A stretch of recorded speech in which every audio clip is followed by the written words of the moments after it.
And this morning on Today's Money, home sweet home. When you call the IRS with a question about filing your tax return, you may be surprised who's answering your call and from where. Today's financial editor, Gene Chatsky, has a look at interesting career opportunities that have some people saying there's no place like home. The order should arrive within 10 business days from today, ma'am. Thank you for calling the IRS. Peter Catanese handles hundreds of calls each week for the Internal Revenue Service, and he does it all from here, his home in southern New Jersey. Grab a cup of coffee and go to work, just like anybody else does. National Telecommuting Institute, a nonprofit organization that places disabled workers with at-home employment, uses internet technology to enable call center work to be done at home. The federal government has outsourced call center work overseas. And so what we're saying to the federal buyer is if you're willing to do that, we have a workforce here that suffers a 75% unemployment rate that is ready to go to work. For Peter, who was hit by a car nearly 30 years ago, traditional employment is not an option. I have an awful lot of pain from my knees and from other parts of my body, other joints. I can't work 8 hours a day. Okay, I can work 2, 3, maybe 4 hours. But those few hours mean more than just a paycheck. When you are disabled, you don't have a work identity. It's given me back my identity as someone that can walk around and be proud of himself.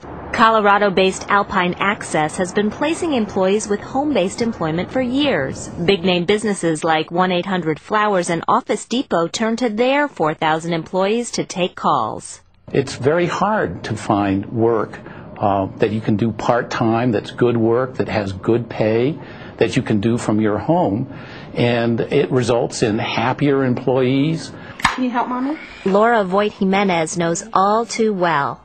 My little boy, when he was 8 weeks old, we discovered that he had a brain tumor. And so with all of his medical issues, it just became impossible for me to work outside of the home. Now this stay-at-home mom finds time to be a stay-at-home employee for a credit finance company.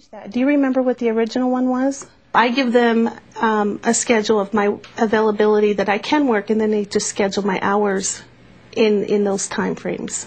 Another benefit? Not having to deal with this. Martha Libby's commute looks like this. No, I'm not going to use it.